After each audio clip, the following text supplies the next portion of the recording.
أنت ممسك شطره ويعلم هذا الكل إلا جواحد فنون علوم والغوامض جملة عبادك لا منها لملكك فاقد وما المجد إلا مجد علم مقارن على عمل ذا فيك وصف Et donc, il dit, Sayyid al-Nadif radiallahu anhu, fa Sayyiduna notre maître, Aboul Faïd, le père des professions, de flux, Cheikh Ahmed Tidjani, Chérif, radiallahu, qu'Allah soit satisfait anhu de lui, wa afaba et qu'il fasse affluer, alayna sur nous, min faïdihi de ses flux, amin. Amin. Cheikh Ahmed Tidjani radiallahu dit, Aslu est le fondement, Aslu est la base. Aslu est le principe, Jami' al-Wasail de tous les moyens, al-Mutaqaddima, les premiers, wal-Mutaakhira et les derniers. Al-Mutaqaddima, les devanciers, wal-Mutaakhira et ceux qui sont postérieurs. Voilà, antérieurs et postérieurs. Cheikh Ahmed Tidjani Chérif, radiyallahu ta'ala anhu, est donc le cheikh des cheikhs. Il est le fondement des fondements.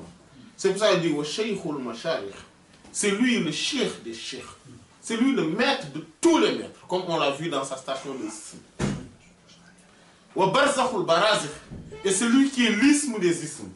Donc le moyen, l'intermédiaire de tous les intermédiaires vers Allah subhanahu wa ta'ala à travers la réalité mohammedienne. Sallallahu alayhi wa sallam. Cheikh Ahmed Tidjani Chérif, c'est lui qui irrigue tous les maîtres. C'est lui qui permet à tous les maîtres d'avoir ce qu'ils ont et de donner ce qu'ils ont à donner. Et donc,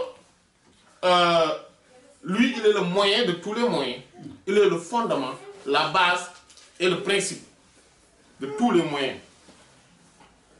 Walmanba, il est la nappe phréatique. La nappe. Allazi dont Tata Fadjarou s'éjecte. Minhu de lui, al-fuyudu, les flux, les profusions, wal-ulum et les sciences, wal-ma'arif et les connaissances, wal-asrar et les secrets, li jami' al-awliya vers l'ensemble, la totalité des saints. Ça, c'est Cheikh Ahmed Tidjani Chérif.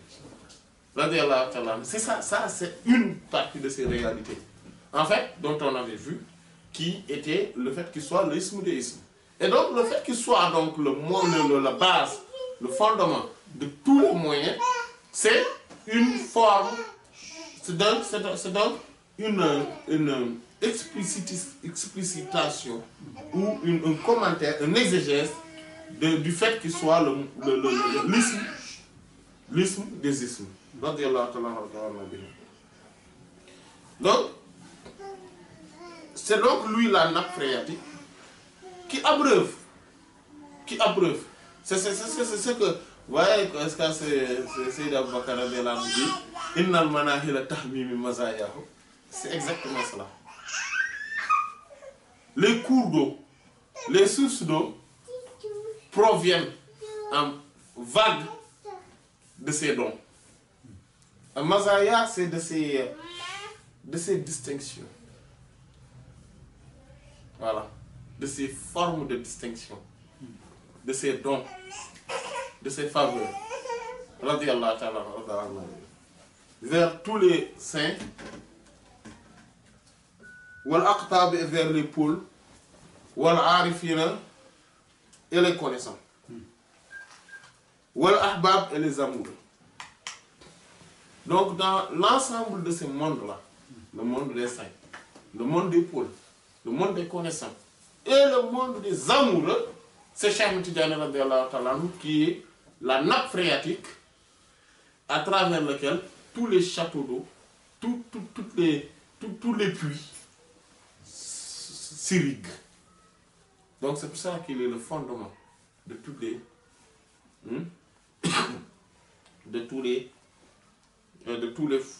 les moyens. Et donc les moyens, c'est les wasila. Donc toute personne qui est, ou tout wasila, il s'irrigue de lui. Et c'est pour cela que quand on s'irrigue directement de lui, on est largement au-dessus des autres. Waliza, et c'est pour cela, quand Allah a dit Sayyidna, notre maître, Abul Fayd, le père des profusions, des flux, Cheikh Tidjani radiallahu anhu, radiallahu qu'Allah soit satisfait anhu de lui, anna et de nous, par lui, amin. Il dit Kullu al-mashayikh akhadhu anni fil ghayb.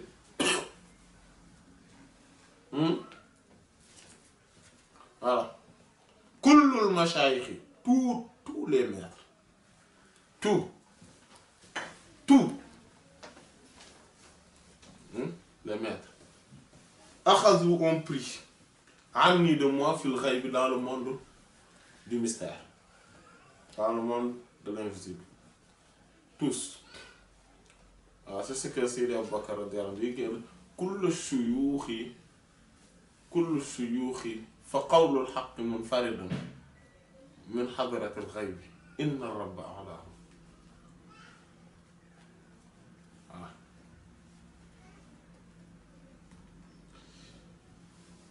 Voilà.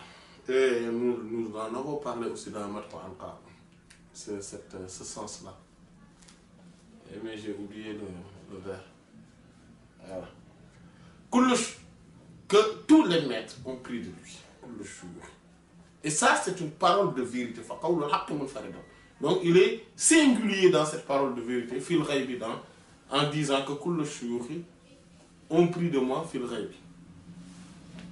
Dans le monde de l'invisible et de l'occulte. C'est pour ça, inna rabba a'lahu, en toute vérité, le Seigneur l'a élevé.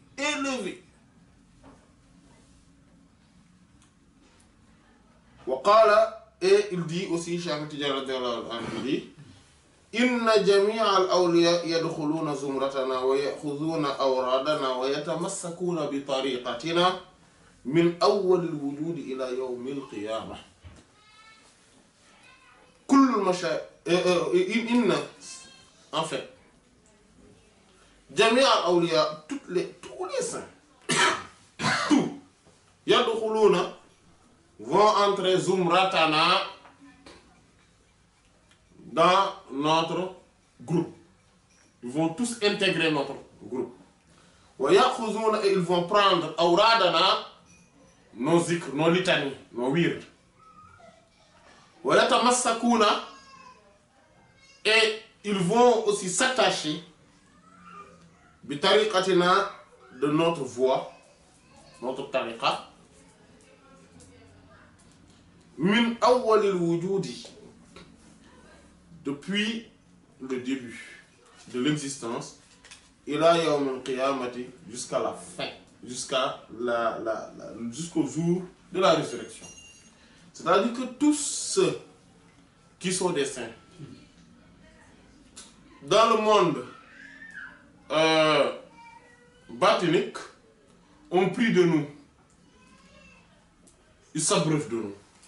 C'est-à-dire, ils s'abreuvent de Cheikh Tidjani radiyallahu ta'ala.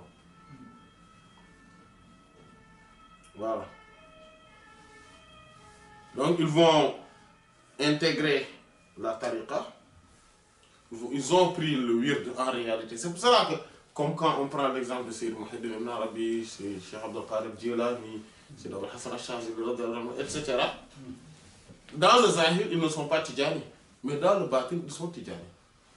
Parce qu'ils s'irriguent des flux de Cheikh Ahmed Tidjani radiyallahu ta'ala. Ils s'abreuvent de Cheikh Ahmed Tidjani radiyallahu ta'ala et de sa réalité. Donc c'est pour cela que batiniquement parlant, ils sont des Tidjani. D'ailleurs, raison pour laquelle on ne peut pas abandonner la tariqa tidjaniya pour une autre tariqa. Or, le contraire est fort possible. Il n'y a aucun danger dedans. Parce que dans le monde du bâtiment, dans le monde surtout de l'évolution spirituelle, on ne peut pas se permettre de revenir en arrière. Ce n'est pas comme dans le Zahir où on peut dire, on peut abdiquer, on peut dire oui, non, finalement je ne fais pas, etc. Donc quand on s'engage devant le cheikh, en l'occurrence Cheikh Ahmed Tidjani radiyallahu ta'ala, qu'on va faire ce zikr-là jusqu'à la mort, on est devenu tenu à le faire. Chariatiquement parlant, chariatiquement parlant. Il ne faut pas croire que c'est batinique, hein. C'est la haqiqa, ça, non, de toute façon tu ne vas pas comprendre. Non, c'est chariatiquement parlant. Quand on s'engage devant Allah subhanahu wa ta'ala, devant un cheikh, et qu'on va suivre Allah subhanahu wa ta'ala sur tel ou tel point, on est obligé de le faire. On ne peut plus reculer.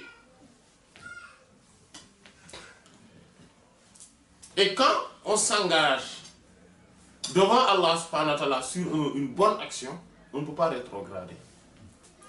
On peut s'engager de plus, mais pas de moins. Donc voilà pourquoi.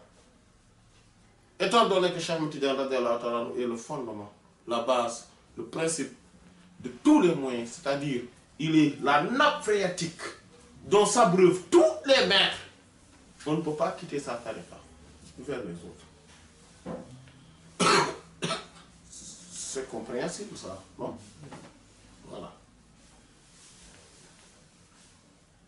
On n'a pas besoin d'un QI voilà, d'un grand QI pour comprendre cette réalité.